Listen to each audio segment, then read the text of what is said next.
Apex educational ఫెయిర్‌లో చాలామంది కాలేజ్‌కి సంబంధించిన వాళ్ళు, ఫ్యాకల్టీ వీళ్ళంతా ఉంటారా? అసలు ఎలాంటి వాళ్ళు ఉంటారు? ఎలాంటి వాళ్ళతో పేరెంట్స్ కానీ, స్టూడెంట్స్ కానీ ఇంటరాక్ట్ అయ్యే ఛాన్సెస్ ఉంటాయి? ఇప్పుడు మన ఎడ్యుకేషన్ ఫెయిర్‌లో టాప్ 10 కాలేజెస్‌లో చాలా కాలేజెస్ పార్టిసిపేట్ చేస్తున్నాయి. అండ్ నేషనల్ వైడ్ ఇండియాలో ఉన్న top reputed NAAC A++ accreditation ఉన్న యూనివర్సిటీస్ పార్టిసిపేట్ చేస్తున్నాయి. అండ్ గవర్నమెంట్కి సంబంధించిన యూనివర్సిటీస్ పార్టిసిపేట్ చేస్తున్నాయి. వీటి ద్వారా ఏమవుతుంది, ఒక స్టూడెంట్ తనకు ఆ కాలేజీలో జాయిన్ అయినా అవ్వకపోయినా పర్లేదు, బట్ ఆ కాలేజీకి ఫ్యాకల్టీ ఎవరైతే ఉంటారో సంబంధించిన కంప్యూటర్ సైన్స్ డిపార్ట్మెంట్ కావచ్చు and core civil electrical mechanical కావచ్చు, ఆ ఫ్యాకల్టీస్ అక్కడ ఉంటారు. కాబట్టి మీకు ఆ బ్రాంచ్కి సంబంధించిన క్వశ్చన్ ఏమైనా ఉంటే డైరెక్ట్ ఆ ఫ్యాకల్టీతో మాట్లాడుకోవచ్చు. నెంబర్ 1. అండ్ కెరీర్ కౌన్సిలర్స్ ఉంటారు. కొంతమంది ఈ స్టూడెంట్స్ ఎలా అంటే పేరెంట్స్ చెప్తుంటారు, సార్ మా అబ్బాయి చెప్పిన మాట వినట్లేడు, తను ఈ కోర్సే చేస్తా అంటున్నాడు. అలాంటప్పుడు అతను ఏదైతే కోర్స్ చూస్ చేసుకోవాలనుకుంటున్నాడో, మీరు ఏ కోర్స్ అతన్ని చెప్తున్నారో, ఈ రెండింటికి మధ్యలో డిఫరెన్స్ ఏంటి, ఈ 2 కోర్సెస్ చూస్ చేసుకుంటే ఎలాంటి సబ్జెక్ట్స్ చదవాలి, ఫ్యూచర్ ఎలా ఉంటుంది, స్కోప్ ఎలా ఉంటుంది, తను ఎక్స్ప్లెయిన్ చేస్తాడు career counsellor. And third one, అక్కడ మీ ర్యాంక్ ఆధారంగా ఏ కాలేజీలో సీట్ వచ్చే అవకాశం ఉందో సిస్టమ్ ద్వారా ప్రింట్అవుట్ ఇస్తారు. And fourth, universities vice chancellors and government officials వస్తారు కాబట్టి యాక్యురేట్ ఇన్ఫర్మేషన్. ఇప్పుడు ఫర్ ఎగ్జాంపుల్ ఫీజు రియంబర్స్మెంట్ ఎవరికి వస్తుంది అనే క్వశ్చన్ ఒకటి ఉంటుంది, నేను చెప్పగలుగుతా.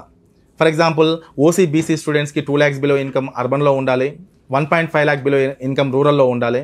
ఎస్సీ ఎస్టీ స్టూడెంట్స్కి అర్బన్లో ఉన్న రూరల్లో ఉన్న 2 lakhs బిలో ఇన్కమ్ ఉండాలి. అప్పుడే వాళ్ళకి ఫీజు రియంబర్స్మెంట్ వస్తుంది.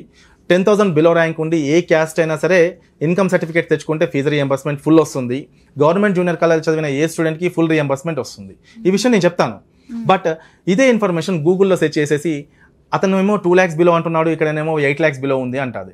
సో అదేదో మనం ఈవెంట్కి వచ్చినప్పుడు అదే గవర్నమెంట్ అఫీషియల్ చెప్పిన ఇన్ఫర్మేషన్ కరెక్ట్ కదా, అది జెన్యూన్ ఇన్ఫర్మేషన్ కదా. సో తనకి ఇంకా డౌట్ అనేది ఉండదు. అంటే తను కన్ఫ్యూజ్డ్ మైండ్తో వచ్చినప్పుడు, అన్ని క్వశ్చన్స్తో వచ్చినప్పుడు, ఈవెంట్కి వచ్చి మళ్ళీ వెళ్తున్నప్పుడు క్లారిటీగా క్లియర్గా వెళ్ళాలి. అది ఈ ఈవెంట్ యొక్క మెయిన్ ఉద్దేశం.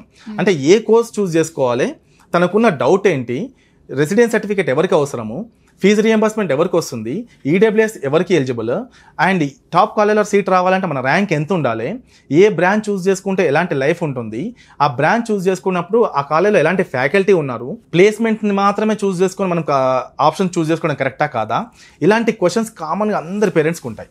ఈ క్వశ్చన్స్కి పర్ఫెక్ట్ ఆన్సర్ అనేది ఎక్కడా దొరకదు. ఎందుకంటే గూగుల్ ఓపెన్ చేసిన 10 రకాల ఆన్సర్స్ ఉంటాయి. డిఫరెంట్ కౌన్సిలర్స్ డిఫరెంట్గా వాళ్ళు ఎక్స్ప్లెయిన్ చేస్తూ ఉంటారు. ఈ ఈవెంట్ వల్ల ఏమైపోతుందంటే థర్డ్ పార్టీ ఇన్ఫర్మేషన్ కాకుండా ట్రస్టెడ్ సోర్సెస్ ద్వారా ఇన్ఫర్మేషన్ దొరుకుతుంది. కాబట్టి వాళ్ళు జెన్యూన్గా ఆ ఇన్ఫర్మేషన్ తీసుకొని వాళ్ళ కెరీర్లో బెస్ట్ డెసిషన్ తీసుకోవడానికి ఇది చాలా ఉపయోగపడుతుంది.